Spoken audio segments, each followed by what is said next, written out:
Good evening, everyone. Hope you are fine and happy staying at home safely.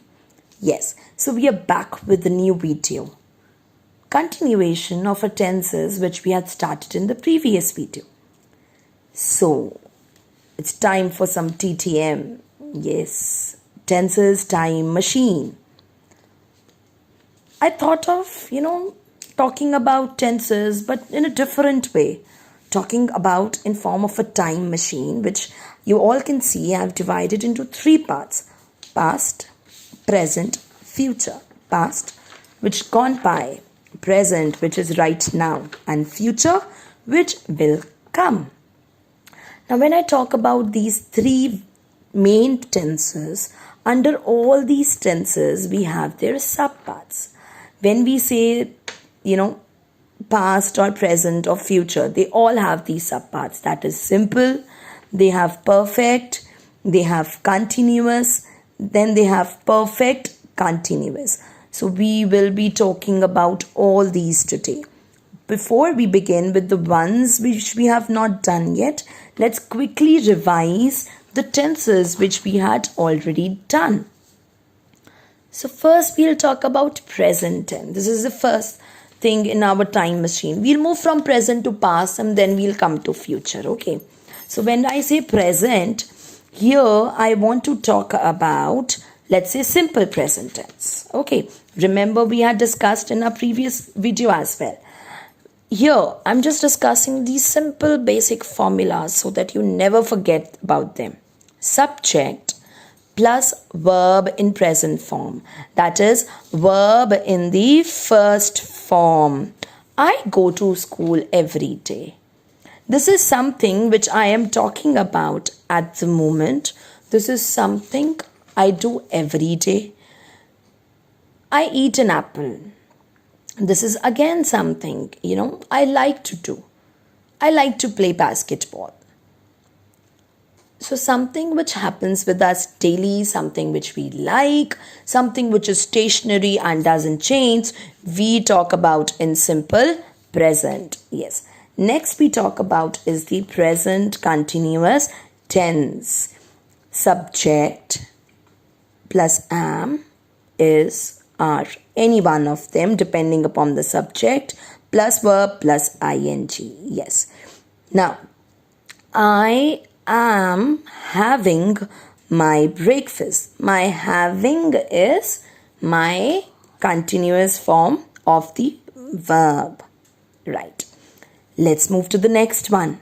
Present perfect. Remember we had talked about perfect being completed. Yes. It says subject plus has or have plus verb in the past participle form. For example, if it is eat, eat will change to eaten. So this is my third form. When I say past participle, I am talking about the third form of the verb. Example, I have eaten an apple. So here I am talking about an action which I had started some time ago and have finished in the present. So the action which may be started in the past but it got over in the present, it is present perfect tense. Why present perfect? You all might feel that action started in the past, then why is it present perfect? Because the action didn't get over in the past. When did it get over? In the present. Yes. Now we come to the last form of the present tense. That is present perfect continuous. Let's look at the formula. It says subject, has or have, been, verb plus ing. Here we have I have, now I'm using the same sentence, okay, please listen carefully. I have been eating. Here I use the first form eat and I just add ing it becomes eat plus ing, eating. Now let's compare these two forms together. Look over here. It says, I have eaten an apple. This is present perfect. Now let's just change the sentence into perfect continuous. Then it will be, I, my subject, have remained same. What did I add? Been. My eat changes to eating an apple. See how quickly and easily I have just changed my present perfect tense to a present perfect continuous tense by changing this and adding been to it, right? So this is what our present tense talks about and our present tense says. Now let's continue and let's talk about the next form. When I say the next one, let's go to past. Now let's say what our past has. Past has all those same tenses, the same kinds.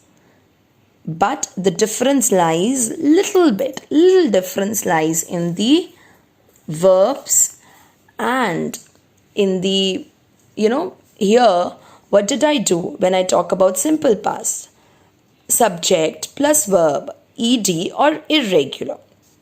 Remember, I have already shared the forms of the verbs and I have shared with you different forms. That is the ed form or whether it's an irregular form. I've already shared with you. Yes. So when I say it's an irregular form, then, okay, let's take this example itself. Eat. Yes. Eat in the irregular form.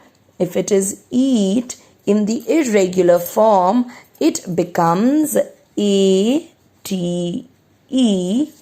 ate. Yes. So here the same sentence, my eat over here will change to ate and I will say I. Let me just, cover the up two parts for you and you'll be able to identify. I ate an apple. So what did I use? Ate. I ate an apple. Yes.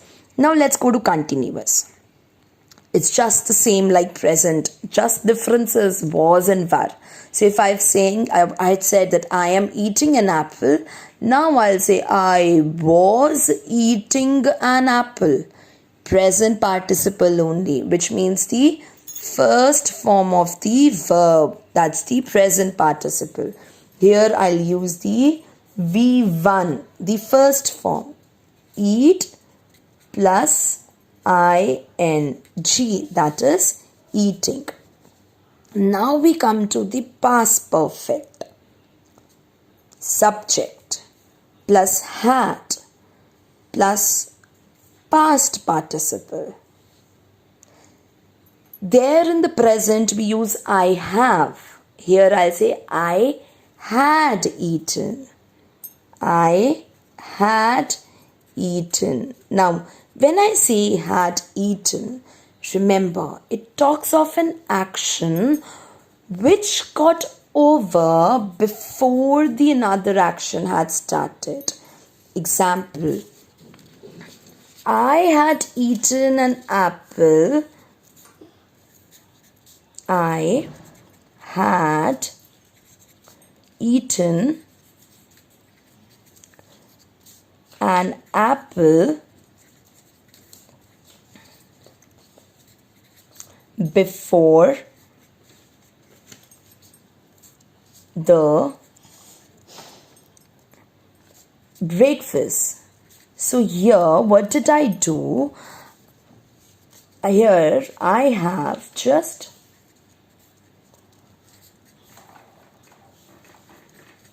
now what did I do here? Here I have stated I had eaten an apple. I have completed one action before I had started the next action. Before my next action had begun, my first action got over. Yes. And now we move to the next.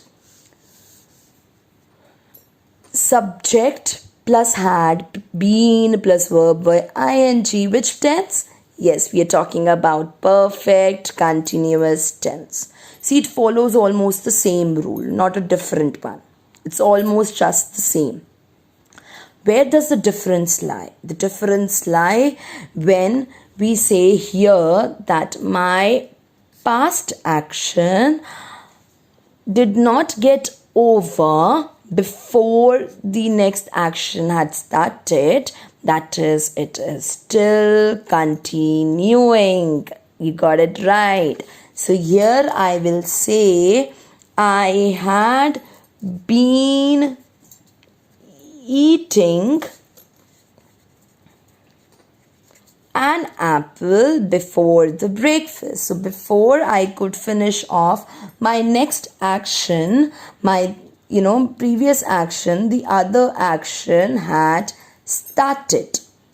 Right? So see how quickly and easily we all could understand present and past. So when are through with present and past, future is never difficult because we have already laid our base for the future.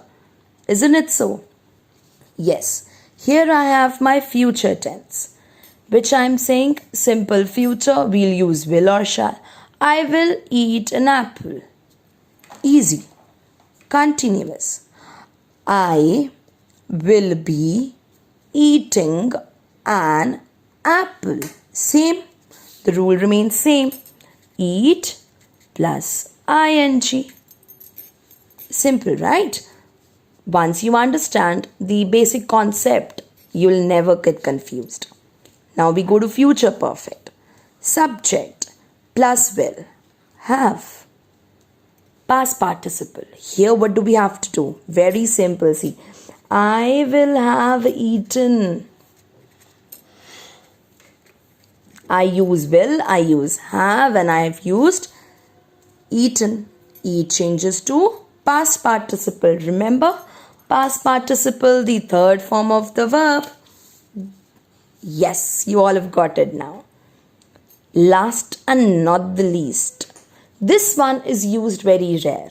We don't use this usually. It's very rare. Future perfect continuous. Subject plus will have been plus present participle plus ing, and one thing added over here is my time reference. I will have been eating an apple before the breakfast. So I am telling about something which is in advance, that I will have been eating an apple before the breakfast. Yes, I have to give a time reference whenever I am talking about future perfect continuous tense. See friends, how quickly within 13-14 minutes we've been able to understand, revise, understand all the kinds of tenses by using a simple structure of our time machine, right? So I hope you all have been able to clear all your doubts and you've understood the kinds of tenses, and you will never find any problem while attempting any question or even while conversing, because tenses are our base for the conversation. Okay everyone, so see you next time. Bye bye, take care.